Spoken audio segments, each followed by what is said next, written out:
नमस्कार. सरस्वती स्कूलमध्ये आपलं स्वागत आहे. टीईटी असो किंवा कोणतीही स्पर्धा परीक्षा, इंग्रजी व्याकरणात एक गोष्ट आहे जी अडली की सगळंच अवघड वाटायला लागतं, आणि ती म्हणजे क्रियापदाचं तिसरं रूप V3. पण काळजी करू नका, कारण आज आपण त्याची मास्टर की म्हणजेच ज्ञानकुंजी मिळवणार आहोत. चला या विश्लेषणात आणखी खोलवर जाऊया.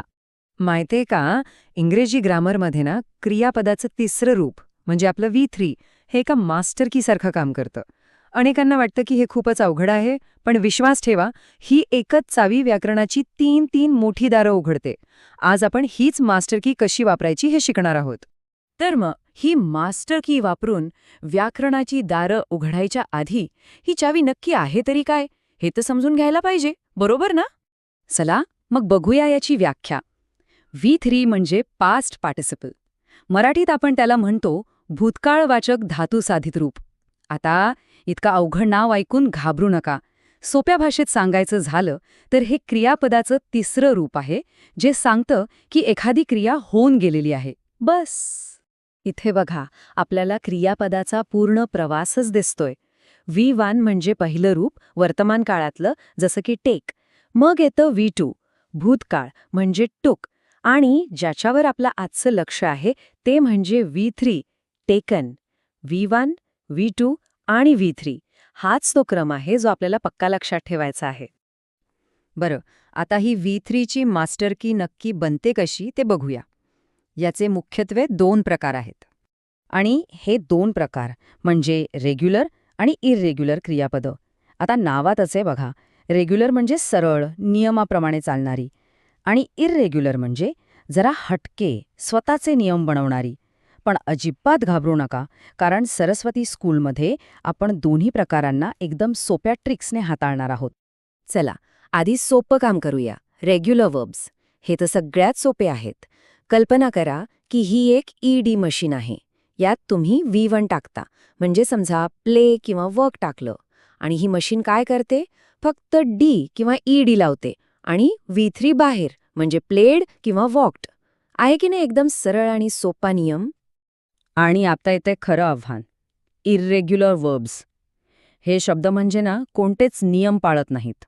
रंग, वॉन, स्पोकन यांची रूपं पूर्णपणे बदलून जातात.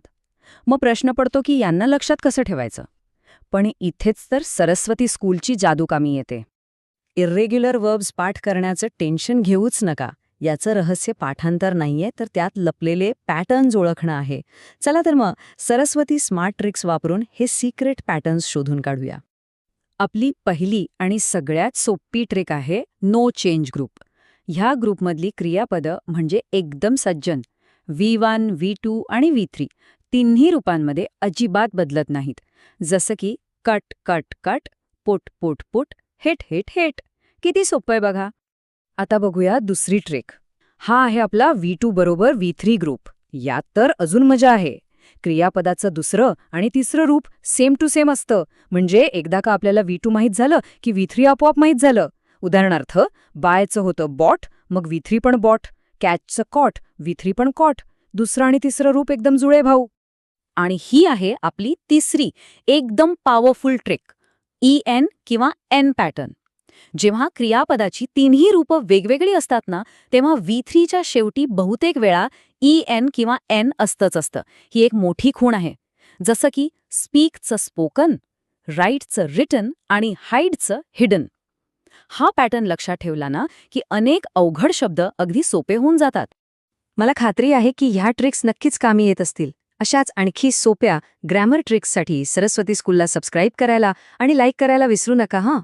ओके, तर आता आपल्याला ही मास्टर की काय आहे आणि ती कशी बनते हे चांगलंच समजलं आहे. आता वेळ आली आहे ती सच्चेनी वापरायची आणि इंग्रजी व्याकरणाची ती 3 महत्त्वाची दारं उघडायची. पहिला दरवाजा आहे पूर्ण काळाचा, म्हणजे परफेक्ट टेन्सेस. एक गोष्ट लक्षात ठेवा, कोणताही पूर्ण काळ, मग तो प्रेझेंट परफेक्ट असो, पास्ट परफेक्ट असो किंवा फ्युचर परफेक्ट असो, तो V3 शिवाय बनूच शकत नाही. हॅव किंवा हॅज सोबत V3, हॅड सोबत V3 हे एक पक्कं सूत्र आहे. V3 नाही तर परफेक्ट टेन्स नाही. आता वळूया दुसऱ्या दाराकडे. V3 हे व्हॉइस ब्रिज म्हणून कसं काम करतं हे इथे किती छान दिसतंय बघा. ॲक्टिव्ह व्हॉईसमधून पॅसिव्ह व्हॉईसमध्ये वाक्य बदलताना मुख्य क्रियापदाला V3च्या या पुलावरून जावंच लागतं. हे कंपल्सरी आहे. आय राईट अ लेटरचं होतं a letter is written by me. इथे रिटन हा V3चा पूल आहे, ज्याशिवाय वाक्य पलीकडे जाऊच शकत नाही. आणि तिसरा उपयोग, विशेषण म्हणून. हे खूप इंटरेस्टिंग आहे. जेव्हा एखादी क्रिया पूर्ण झालेली असते तेव्हा तेच V3 नामाबद्दल अधिक माहिती देण्यासाठी विशेषणाचं काम करतं. म्हणजे बघा, द कप इज ब्रेकिंग ही क्रिया झाली, पण अ ब्रोकन सॉसर म्हणजे एक तुटलेली बशी ही अवस्था झाली.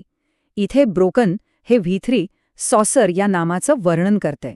क्रियेचं रूपांतर अवस्थेत झालंय. तर थोडक्यात सांगायचं झालं तर हे आहे आपलं V3 मास्टर की फ्रेमवर्क. V3 कसं बनतं आणि त्याचे 3 मुख्य उपयोग, सगळं काही कसं एकमेकांशी जोडलेलं आहे ते बघा. ही केवळ पाठांतराची गोष्ट नाहीये, तर इंग्रजी समजण्याची एक गुरुकिल्ली आहे, जी आता आपल्या हातात आहे. चला तर मग आतापर्यंत जे काही शिकलो ते खरंच किती समजलंय हे तपासायची वेळ आलीय. परीक्षेच्या तयारीसाठी काही सराव प्रश्न सोडवून बघूया. तयार आहात? पहिला प्रश्न स्क्रीनवर आहे. स्पीक या क्रियापदाचं योग्य पास्ट पार्टिसिपल निवडा. ऑप्शन्स बघा आणि आपली तिसरी ट्रिक आठवा, EN पॅटर्न. काय वाटतं?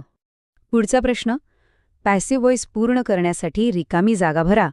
ए letter is dash by me. Passive व्हॉईसचा सगळ्यात महत्त्वाचा नियम काय सांगतो? आठवा बघू. आणि हा शेवटचा प्रश्न, खाली दिलेल्या क्रियापदांपैकी कोणत्या क्रियापदाचं रूप V3 मध्ये अजिबात बदलत नाही? आपली पहिली सगळ्यात सोपी ट्रिक आठवा, नो चेंज ग्रुप. चला तर उत्तरं पाहूया. पहिल्या प्रश्नाचं उत्तर आहे सी, स्पोकन, कारण आपला EN पॅटर्न. दुसऱ्याचं बरोबर उत्तर आहे बी, रिटन, कारण पॅसिव्ह व्हॉईसमध्ये नेहमी V3 वापरतात.